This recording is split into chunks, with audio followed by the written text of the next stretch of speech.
So, ito yung araw na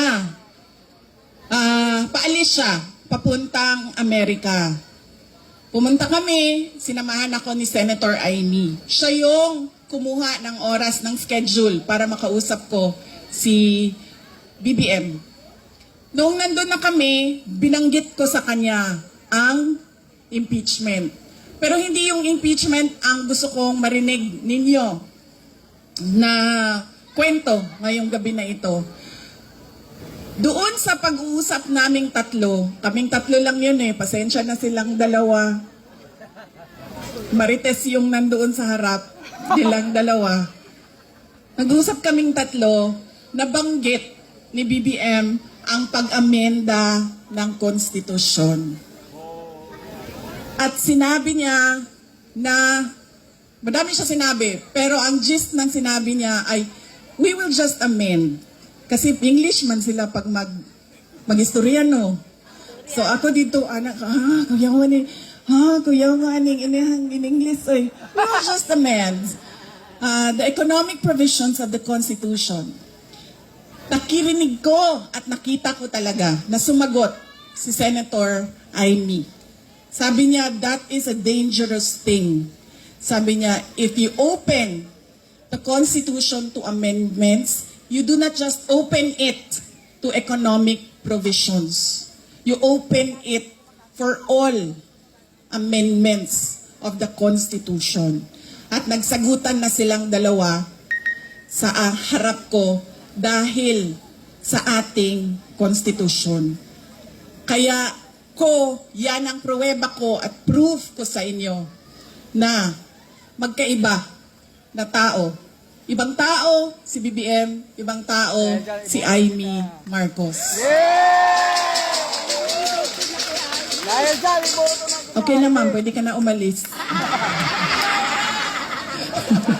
Wait lang, sandali. Iboto niyo ba si Amy Marcos? Okay na ma'am, pwede ka na lumipat sa QC. Good na dito. Kalimutan ko na yung sasabihin ko ba. Tatlong paalala.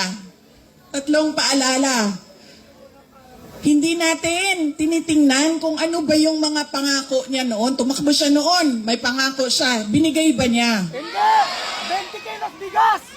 Diba? 20 pesos ang kilo ng bigas. Tapos ngayon, okay na daw. After 3 years, 3 taon ng campaign promise o pangako sa eleksyon, ibibigay ngayon. Pero, ibibigay lang sa Visayas.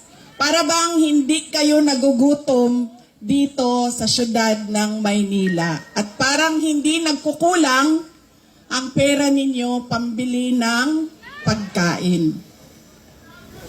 Kaya dapat tinitingnan natin. Sumayaw, oo. Kumanta, oo. Bakit hindi? Pero tinitingnan natin. Ano ba ang pangako? Binigay ba o hindi? Bakit hindi binigay ang pangako? Dahil nagsinungaling? O dahil hindi talaga maibigay? Diba? Bangag! Yan yung unang. Lagi na lang tayo bangag. Sorry, ma'am. Nambubudol. I'm sorry, ma'am.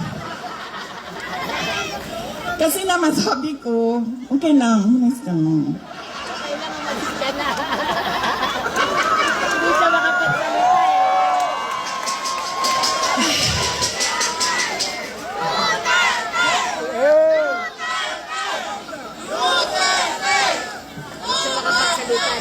Alam nyo, yung bangag na yan, hindi totoo. Hindi naman ako kasi tumawa dahil tinawag siyang bangag. Andun ka din, di ba? Hindi ako, kasi sa Bisaya, ang bangag, di ba? Bangag, bangagan, bangag. Butas! Oo. Butas! So, pag sinabi mong bangag sa Bisaya, hindi siya adik. Unsa man sa to, akida. Diba? Boslot! Oo. So, hindi talaga ako natawanan, tinawag siyang bangag. Kasi sa Bisaya, ang bangag ay butas. at saka sa slang, ang bangag is yung private part ng babae. 'Di ba? Bangagan. Hubag. Ang pinagtawanan ko dahil ang rally na yon ay kontra sa pag-amyenda ng konstitusyon. Yun yung rally na yon. Tapos nagulat na lang kami na iba na yung napag-usapan doon sa rally. Pero balik tayo sa bangag, ma'am. Alam mo, hindi ito kasali talaga sa speech ko, ma'am. Sinabi sa akin ng partner ng uncle ko na noong hindi pa siya Pangulo, nung senador pa lang siya, ay bumisita sila sa bahay at inalok talaga sila ng droga. Humindi yung wala naman ako sinabi na pangalan. O talaga, alam nyo, may malaki bang tulungan ang Maynila para sa atin lahat? Hindi nila tayo kakayanin ikulong, no? Baka matulad tayo kay President Duterte. Nakulong na. So, humindi yung partner noong uncle ko. Kinento nila yan sa akin.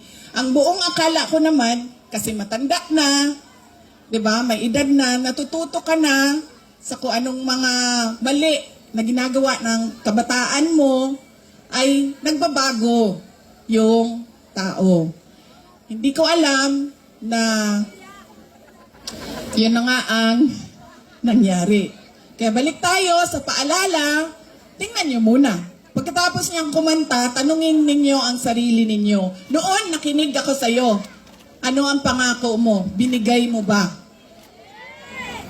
Kaya dapat pinag-iisipan natin kung iboboto natin o hindi yung tao. Pangalawa, ito, walang makakakontra sa akin nito, kahit saan man sa mundo.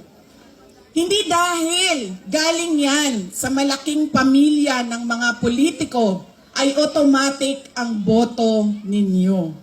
Hindi dahil anak yan ng Duterte ay automatic ang boto ninyo. Dapat tinatanong nyo ang sarili ninyo, ano ba ang abilidad at kapasidad ng tao na ito na maglingkod para sa bayan. Isa sa mga problema natin ay ang political dynasty. Pero hindi ipinagbabawal ang kung sino man ang may gusto tumakbo. Kaya nasa atin, nasa mga butante ang pagkilatis.